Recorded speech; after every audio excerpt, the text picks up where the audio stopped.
coming up on this episode of the Spiro Podcast.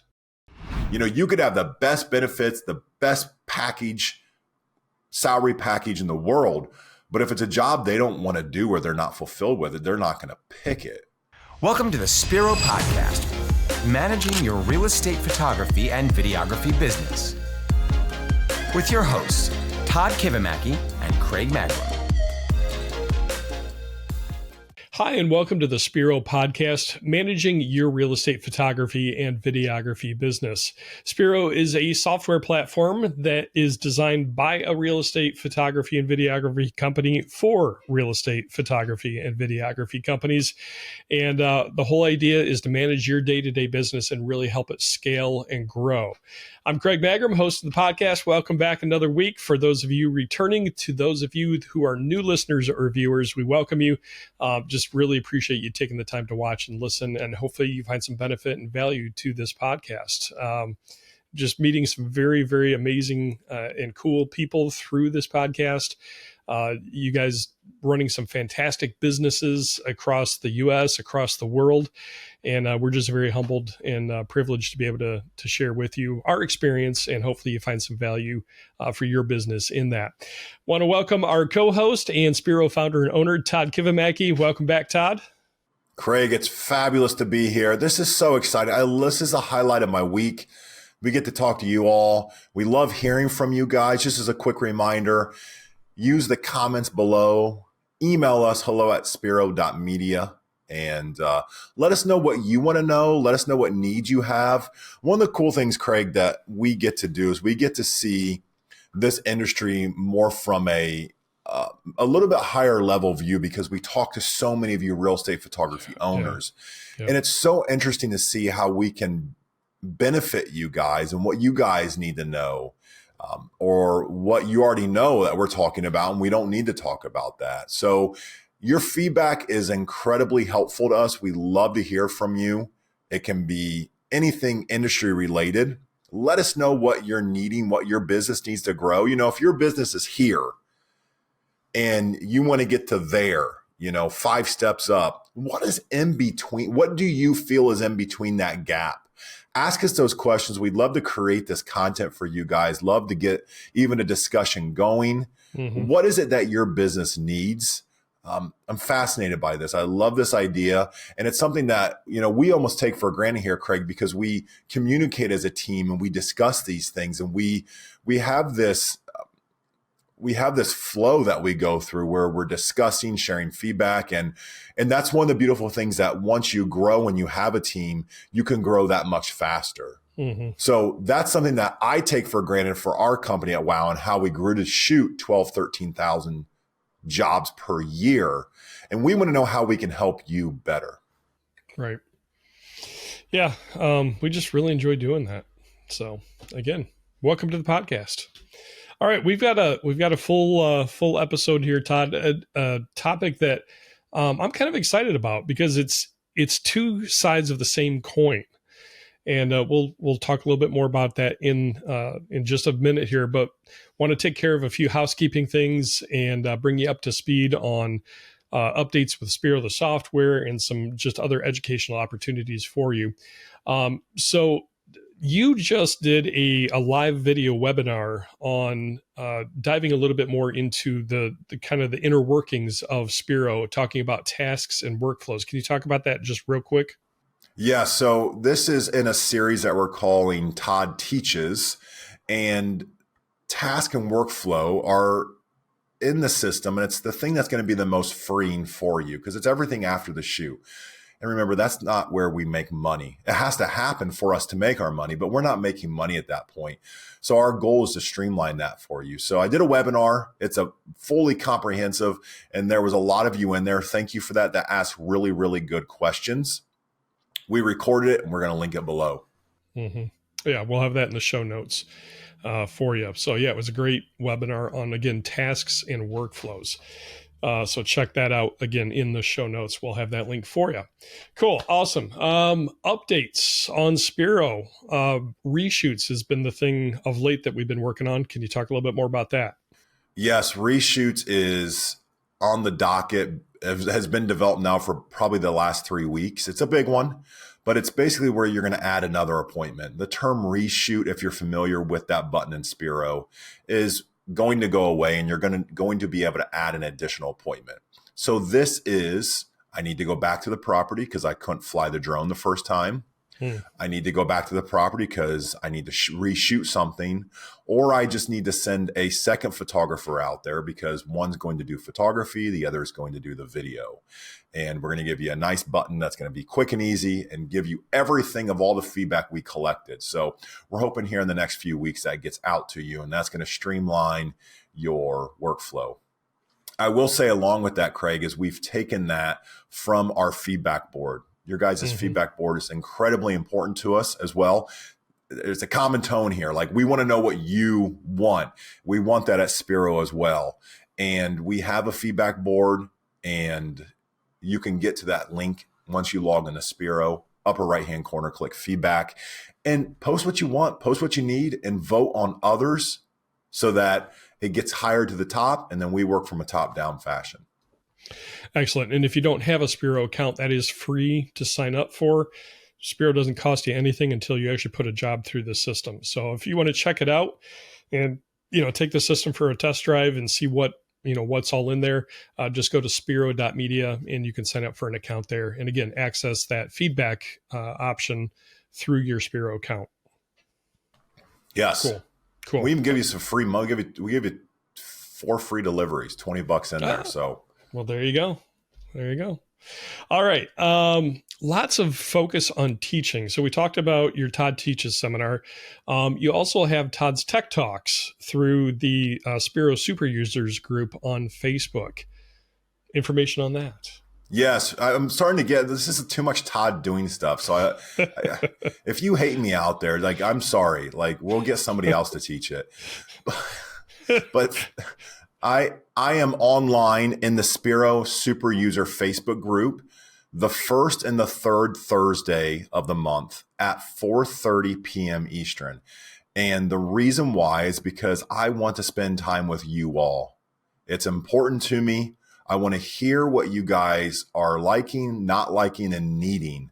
Being so connected with you is important. And honestly, it's the reason why Spiro was a success for our real estate media business prior to launching it to all of you. It's because we all sat in the same office. We use the same system every day. And I literally got feedback on it immediately. We would launch something. We would have gaps. We would discuss them. What do you need? How can we make your job easier? And then we would go and do that in the system. So that's our opportunity, that you come in. It's live on there. It's me and all of you. Ask away. I'm happy to share anything. First and third Thursday, 4:30 p.m. Eastern time. Right. Let me add on to that too, because we were talking off air about this, Todd. We've gotten several questions about, hey, why don't you do any tutorial videos on Spiro on the podcast? And so just as a quick reminder, the podcast, we really want to talk about the business of real estate photography and videography, how to grow your business, how to manage it, how to scale it, all of that, because there's not a lot of resources out there on running a business. And that's what we're kind of passionate about. We have, talking about teaching, a lot of great resources on how to use Spiro through Todd Teaches, specifically the workflows and tasks. That goes really in depth on that. We have the Todd's Tech Talks as well on the Facebook Spiro Super Users group.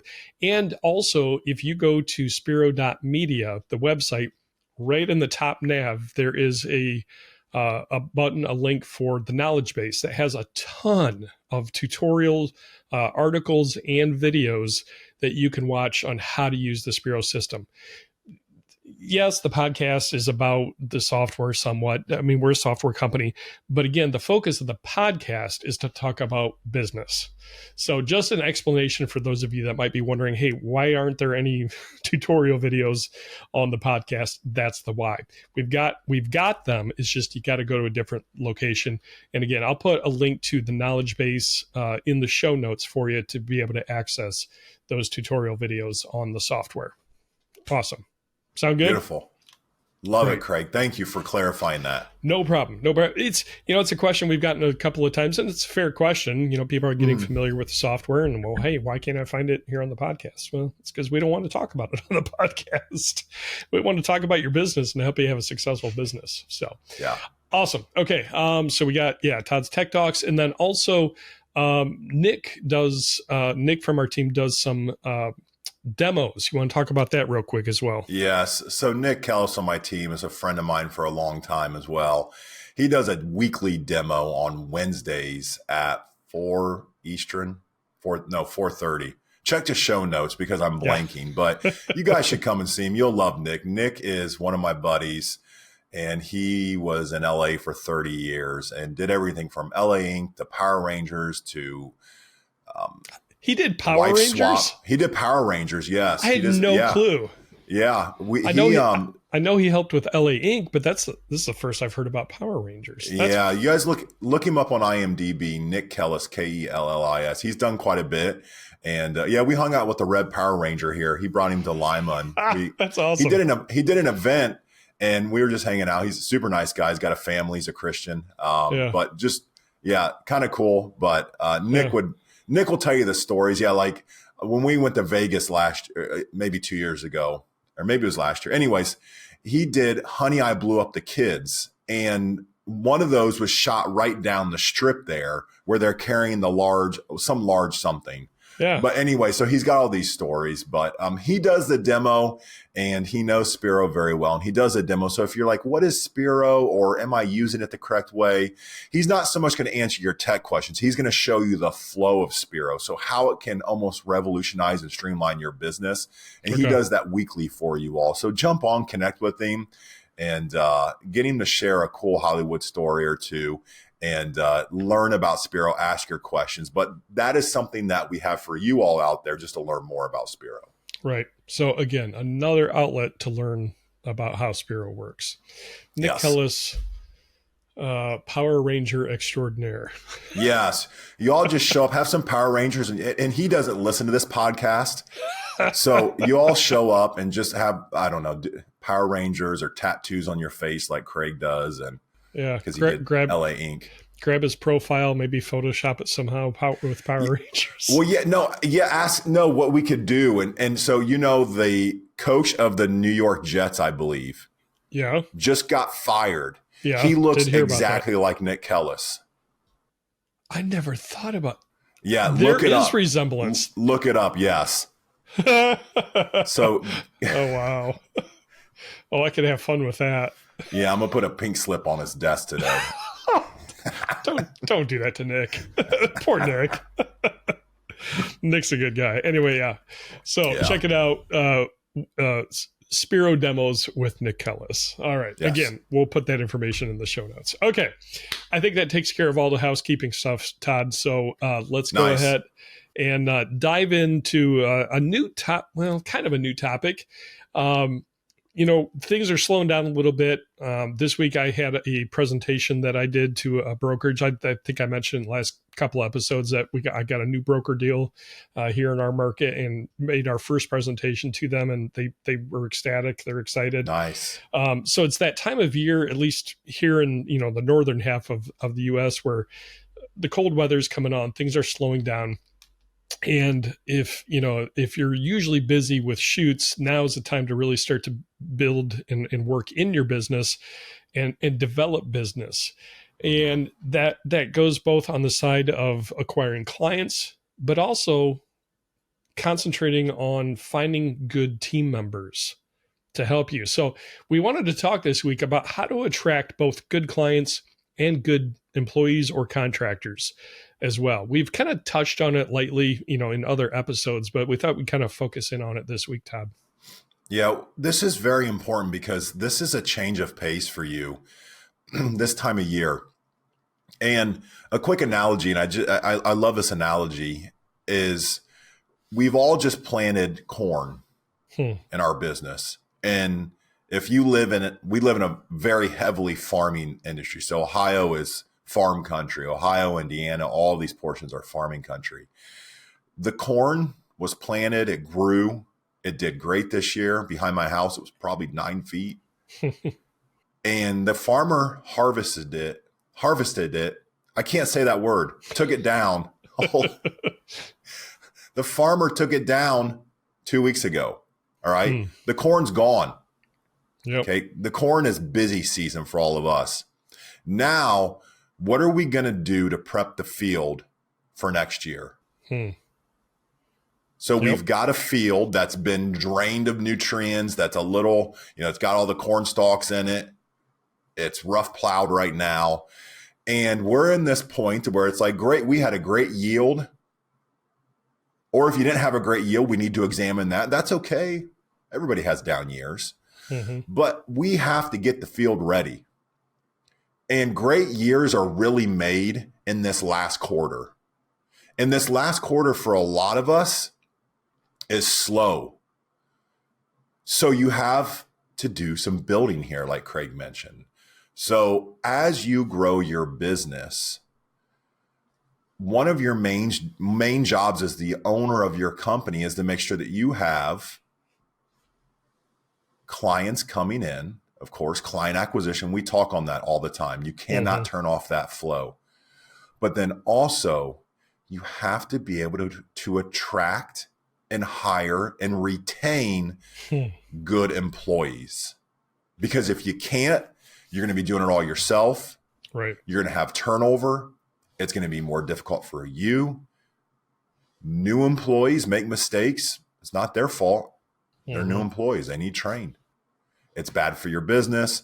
And then you go in this downward spiral of just putting everything on your back. And I've done this where it's like, it'd just be easier if I did it myself. How many of us have said that? I've said it plenty times earlier in my career. Yeah. It's just natural. I've never said that before, Todd. Those of you not watching and listening, I hope you heard the sarcasm in my voice. Anyway, so we were talking before the podcast about when I think about attracting good employees. I was a manager at a radio station, and one of my biggest challenges was hiring, finding good people to join your team that get the vision, that have the work ethic that you're looking for, and one of the first things I asked you, Todd, was as a smaller company, most of our businesses are probably considered small business. I would guess. So there are challenges inherent in owning and running a small business, especially when it comes to attracting talent to help you grow your business. Kind of what I wanted to do, Todd, is kind of ask you about some of those challenges and what are some effective ways to overcome those challenges, get around those barriers. And what sorts of things do you do to then, in lieu of say, let's just dive into it. Let me ask a question like this. Yeah. So health insurance is a huge, huge deal here in the U.S. We understand other countries might have, socialized healthcare programs and it's different. But here in the US, healthcare it's a challenging topic. We'll just put it that way. Yeah. And it's expensive. It's very, very expensive for a small company to try and provide health insurance. Let's just dive right into that question. Can a small business afford to offer health insurance to employees? So that is a difficult one for, at least I have not figured it out. So we do 13,000 shoots a year, 300 to 400K a month in revenue. And we have about 15 employees. And then all of our photographers are subcontractors. And it is very difficult for us to provide health insurance. So I'm just going to step back one step, Craig, and answer that a little bit differently, because what you need to do as an employer is you need to just make sure that your compensation package allows your employees to fulfill their needs. So it might be very difficult for you out there to go get a policy and to pay for that.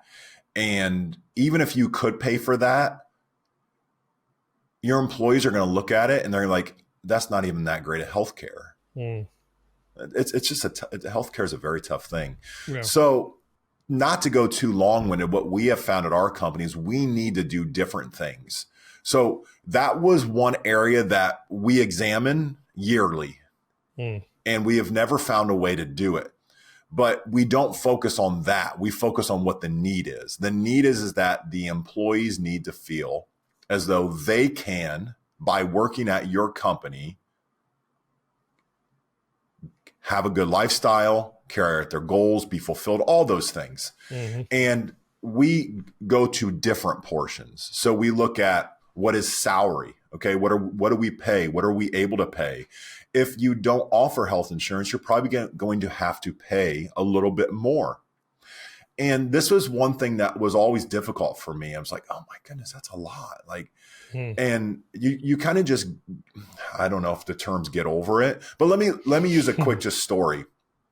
Do you all remember when you were kids and you'd go out to eat, or you would go somewhere and your mom or dad would pay for something and you didn't really know what it was, but it was like this memory of a family and you enjoyed it. And fast forward now many years to where I would go out with my family and we don't eat out a whole lot, or we don't do things a whole lot. Like, we have time as family, but there's times that we splurge. And in those times, as the dad of the family, when we're there and maybe my parents or her parents are there and there's other family members, there's times where it's just like, you kind of suck it up as the dad and you just pay something. And you're like, I can't believe I'm paying this. But you don't say anything, in your mind, and your wife looks at you. She's like, you doing that? I'm like, yeah, let's just do it. Let's enjoy it. And what you're doing is you're buying that experience, that memory, that time together. So I look back on sometimes like, wow, I didn't realize how expensive that was. Because my dad just sucked it up. He paid for the bill because he knew we would enjoy it. And that's sometimes what you need to do for your employees, because your employees, as you pay and as you pay them more, that's a really good thing. That's a good thing for you. And I sometimes just only looked at the bottom line, but it is a good thing that employees can make a good living wage and understand that they can make more, or just understand what the path is for success defined by them and agreed upon by you at your company. So if you can't offer health insurance, you're probably going to need to pay a little bit more per hour. And a couple other variables that we look at. We look at time off, flexibility. So paid time off, how much time off do they have? What type of flexibility do you offer? Can they work from home? That's a big one. It is a big one. So someone might say, well, I can figure out my own health insurance, but I need the flexibility to be at home because I know my kids get on the bus in the morning and I don't need to watch them, so to say, like they're dependent on themselves, but I need to be at home and I can answer the phone. I can do whatever I need to do. So you have to look for other things. You can't focus on what you cannot do. You have to focus on what you can do. Good insight there. Yeah. Other things that you might be able to do. What about like a retirement program? Is that something that's even feasible for an owner to consider? Yes, great question. So it is. We do it at WOW, and we do a 401k, and it does cost us money per year. So you set it up, it's going to cost you money. But the thing about it is you'll be able to contribute to it as well. So you can contribute, I think it's like $19,000 or $16,500. So you can put that much money back on yourself. You can save that money for you, and that's tax-free for you. Now you have to allow your employees to do that as well. And what you can do is you can just set up the program for them that it'll be taken out of their paycheck, or you can do a match portion. So if they contribute 2%, you'll match the 2%, or you'll match half of it. You can decide it and you create your own terms, but we have a company match program at WOW, and there's qualifications. One of the qualifications is you need to be at WOW for at least 1 year, employed for at least 1 year. So there's things, and when you talk to individuals, you can, they'll consult you on all of these variables, but that is definitely something that's attainable. One way that we got into that is I started contributing when it was just a few of us to a Roth IRA. And that's where you as a business owner you can invest money and it's tax free. Now you can only do that through so many employees. And again, talk to someone who's way more qualified than I am. I don't know. I don't remember the employee count, but I remember one year it came back. It's like, oh, we're over the number of employees. I got some bad information from a financial advisor. My accountant's like, hey, do you know about this thing? And that year we had to convert it and we funded those individuals because they were at the company. But there's ways around this and there's ways to it's a benefit for you as well. So definitely a 401k is great to do at your company. And let me talk to that just as an employee, from an employee's perspective. So I'll be real transparent here. I'm 48 years old, right? I've been thinking the last year more and more about my retirement age. My oldest son is 19 years old. And I think about, okay, if I work until say I'm 67, I'm only, so the quick math here, what is that? 48, 19 years away. That's from the time my oldest was born and we adopted him to last year when he turned 19. And that, when I think about that time, Todd, that time disappeared like that. I'm trying to figure out, how am I the dad of a 19-year-old who has graduated and actually already moved out of the house, when it seems like yesterday I was watching him, get on his belly and get up on all fours and start crawling. I can remember that like it was yesterday. Yeah. And I realized that time, I know this is very philosophical and kind of introspective, but every year you get older, time seems to go faster, especially if you have kids. So the fact that I'm only about 19 years away from retirement, hopefully maybe 17 years, maybe 65, I'm realizing more and more I've got to put away more money for my retirement. I would say the first probably 18 years of my career, I worked in a nonprofit, and I was not making great money. So I did understand the importance of trying to put away, but I was only putting away like $50 a month. And that's peanuts. I mean, that's hardly anything. So as I've grown in my career, of course, my pay has gone up, as I've changed careers and gotten older and gained more experience. And I'm now at the point of trying to play catch up, if you can, on my retirement.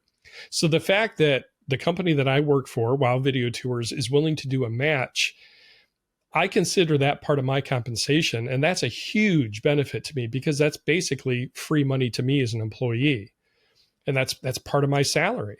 And I greatly value that. Yeah, I don't have health insurance through the company, but I've got a great alternative program that I'm a part of. It's a health share program. And it's relatively affordable when you consider other health insurance plans. So that wasn't as huge of a deal, because I had found a good solution to that. But a huge draw to me of working for WOW was this 401k match that our company offers. And I'm very grateful for that.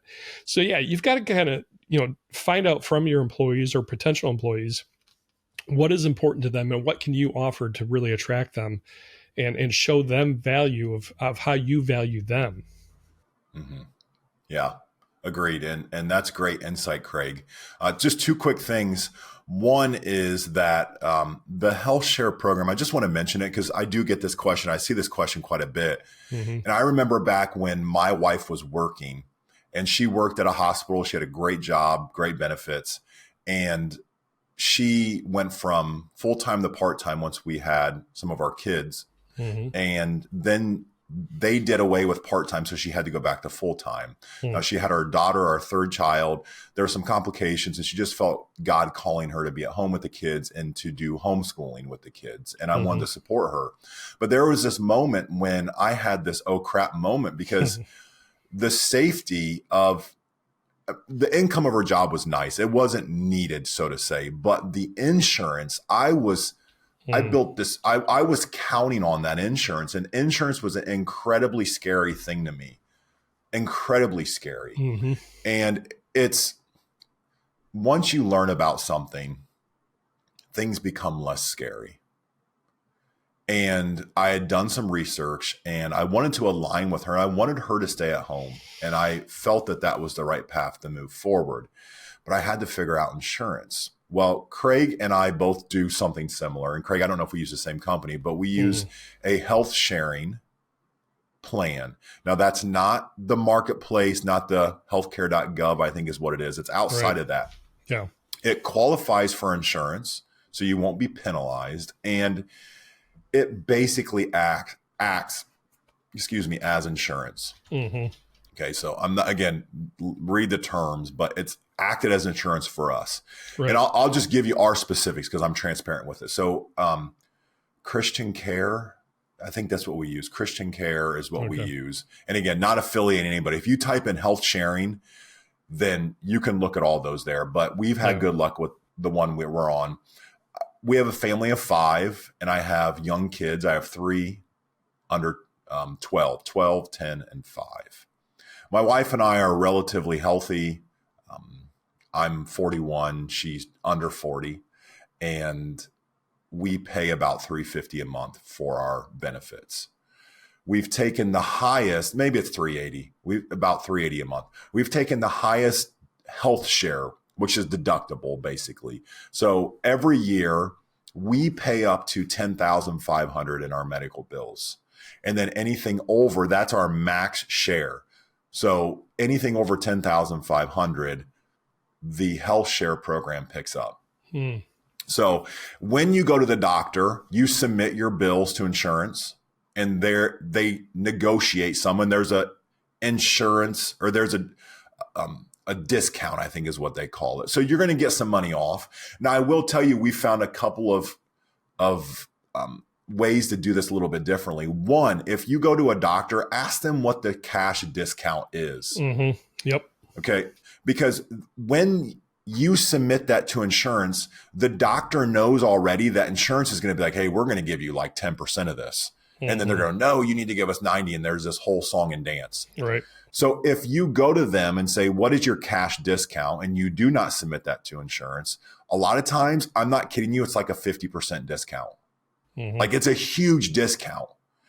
So that's one thing we found. So with our daughter this year, she was born with a hernia, a little hernia just above her belly button. And we knew we'd probably have to get it taken care of. And now was the time. And so we had to have surgery, which to a parent, we're concerned about it, but it's a huge medical bill. So what we did is we hit our deductible this year, our max sharing. And so that $10,500. But the thing about it is when we went to the hospital, we asked them what the cash payment was. And this wasn't to pay for the entire surgery, because the surgery was very expensive, way more than $10,500. But they had an early pay discount. And if you paid within 15 days, your share portion, they would take 30% off. So the nice thing about that, though, Craig, is they take 30% off. So say 10,000 minus 30% for easy math is $7,000. So we wrote them a $7,000 check, but it counted towards 10,000 towards our deductible. There you go. So it was submitted as we paid 10,000. We got the early pay discount. And that I think you can find that among most, if not all, healthcare facilities out there. They will do a cash discount. So just ask. That's my biggest thing is, again, we pay about $350 a month. We did have a surgery this year when my wife had Jade 5 years ago. We hit our deductible that year. I did the same thing. Like, hey, can I pay that? Here's our portion, 10,000. What if I pay it today? Oh, we'll give you a 20% discount. Okay, here's a check. So that means you need to have some savings set aside. Sure. But it is doable. It is workable. Just ask questions, see what options are out there. There are good options out there. Right. Yeah. Ours is Samaritan Ministries that we use. Okay. And our monthly share is actually about twice what yours is, but any one claim, so our youngest son, Zeke, just fractured his elbow a couple of weeks ago. Anything over $300 per incident, basically our health share will cover. So we pay the first $300 for that incident, and then anything over that, the health share kicks in and takes care of. Yeah. So yeah, there's different ways of doing it out there. but that 600, sum that we pay a month is still cheaper than most health plans, health insurance plans out there. So all of that to say, there are resources out there for employees that might be looking for health insurance. And maybe one thing that you can do as an owner is maybe create a document of various, health insurance or health share options for them to consider, help them find it. If they're just lost, they don't know where to look. Maybe one of the value add that you can offer a potential employee is, hey, we've got some resources you can check into that are affordable, and, check these out. It's just little things like that as an owner. Anything you can do to show value to your employees, even if you can't cover something big like in health insurance, is appreciated, because you're putting in the effort to show them value and understand, I know you have needs. I care about those things. Let's work together in finding a good solution for you. Yeah, that's a great idea. And that is a benefit, y'all. Yeah. I think I was under the misconception that benefits were big things like retirement, healthcare. No, a benefit is any way that you help your employee. Mm-hmm. And if you can educate your employee through this packet, and maybe you do a group demo or whatever it may be, or you mention this, you remind your employees, but that's a benefit of working there. Mm-hmm. Some of the benefits of working there is you're a small company. We're a small company. I sell that. I sell our core values when people come on. I make sure that they understand that these core values are important to us and that they are important to us. So all of that, understanding that process of attracting and getting good employees to come in is going to be incredibly important for the trajectory of your business. Right. So we wanted to talk about kind of two sides of the same coin. So we've kind of discussed in general attracting good employees and what can you do to help attract good employees. So just a real quick recap. Resources on how to find good healthcare, a 401k program, flexible working conditions, time off. Was there one or two others that we talked about? I'm now blanking already. Anyway, you can rewind in the episode. So put together a list of benefits that you can offer an employee to help attract good talent, good team member, somebody with a healthy, positive outlook that's going to contribute, not be toxic and draw from your team, but somebody that's going to add value to your team and show them value as well. That's critically important. The other side of this. Oh, go ahead. Craig, before you flip the coin, yes. let me just take 2 steps back on that, because it's one thing we skipped over, but it's something that now I'm thinking about it. We've improved and we've gotten better at over the years. The idea of attracting them is the initial hook, right? How do we get them to see our job posting? So just the nuts and bolts of it. One, we post online.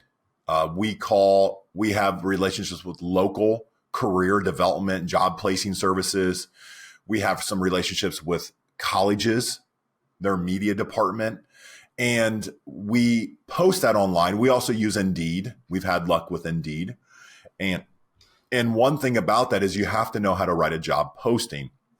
And we've gotten better at this over the years. So if you don't know how to write a job posting, just go online and look at other job postings. You can Google it. I'm not going to go over it now because I'm not an expert by any means. But we do always look at our job postings. Sometimes we'll A/B test them as well. And there's a certain cadence of what a good job posting is. And just being clear and setting proper expectations in that job posting is important. So that is things like job duties and descriptions. If you're posting a job, you need to have a list in there of what this individual is going to do. Right. You could have the best benefits, the best salary package in the world, but if it's a job they don't want to do or they're not fulfilled with it, they're not going to pick it. And that's one thing I think sometimes as owners we get a disconnect. Like, employees are different than owners. They look at these job postings way different than you do. You all are different in a good way. But you want to clarify that? Yeah, you're different. I counted the 2 in my head there purposefully. I want to see if anybody's going to swear at me today. I'm more different than all y'all. So in a bad way, but you guys are different in a good way. You are owners. You have an owner mentality. So when you look at something and when someone who wants to be an employee looks at something, it's way different. Mm-hmm. So show your job posting to someone. Show it. Do you know somebody in HR at another company? Do you have a mentor? Show it to them and just have them look at it. Show it to your neighbor who maybe is an employee, doesn't own a business. Just get some feedback because your lens is different than their lens. True. So just make sure that you have a good job posting, job duties description, talks about salary expectations, things like that.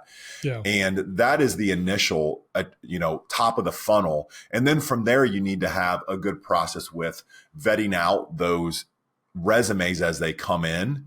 And there's a way to do that. Basically a coach taught me when you look at resumes, you just quickly look at them and identify, do they have the skills to perform the job?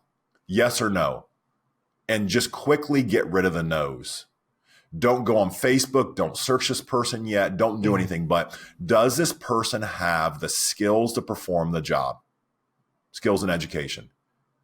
And then from there, you do a second round. So there's all these little tips and tricks, and you will get better at this over the years. You'll get better because what happens is you kind of get burned and you learn from it. And it's a good thing you learn from it. Learning is a good thing.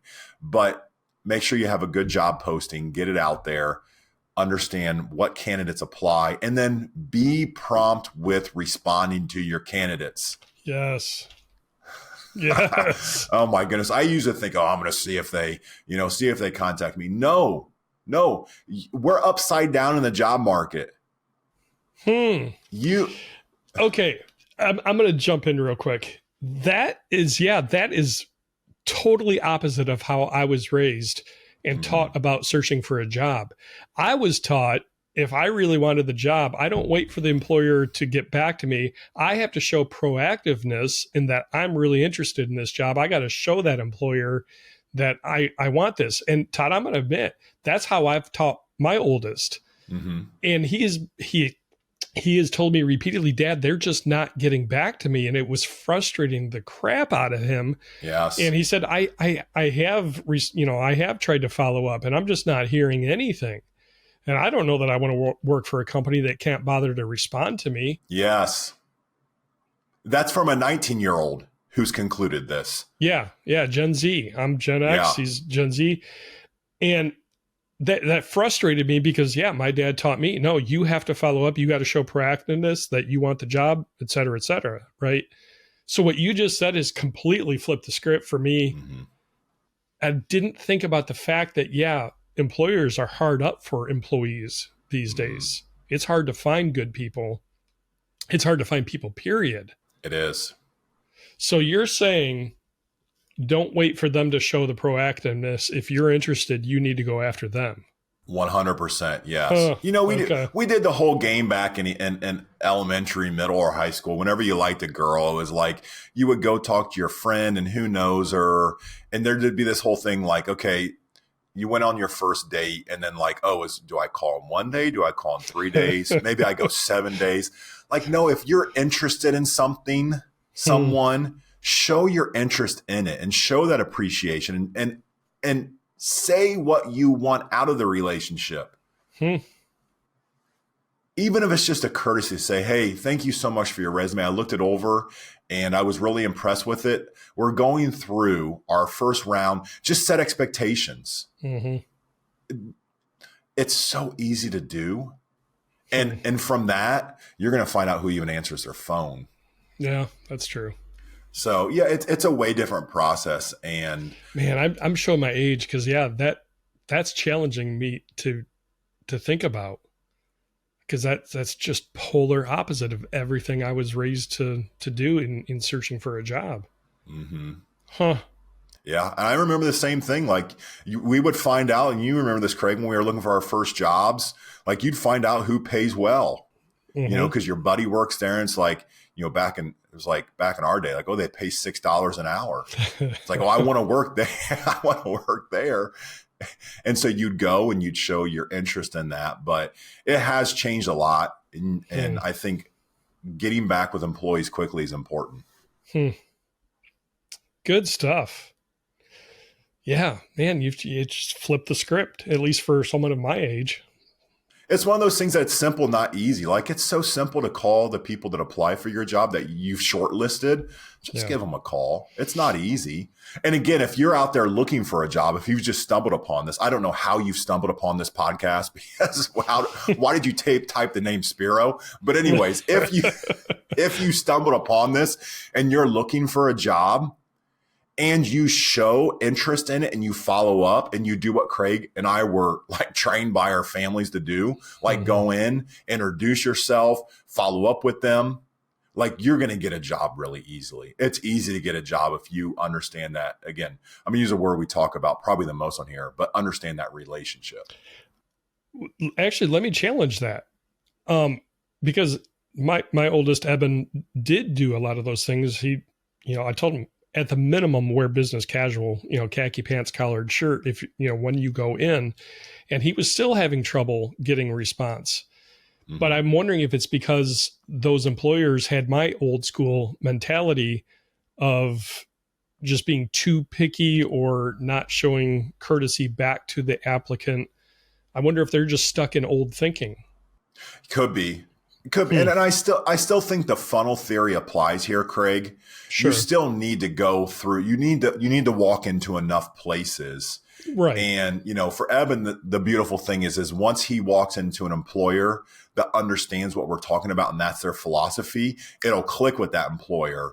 Sure. And it'll click with him. And that's what makes a good win-win is that everybody's aligned on the same page. So, But yeah, my guess is it's unfortunate that we have business owners that can't be courteous and responding. Right. I mean, I things get busy.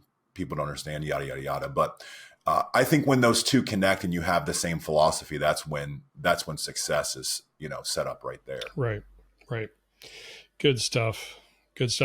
Well, Todd, I was thinking originally when we started the podcast that this episode that we were going to talk about the two sides of the same coin in one episode, but I'm looking at our time and realizing we're going to have to flip that coin next week. Right. It's going to have to be a part 2 to talk about attracting good clients, the other side of that same coin of how to attract good people to your business, whether it's employees, contractors, or clients as well, because all of those are necessary for a good, solid business.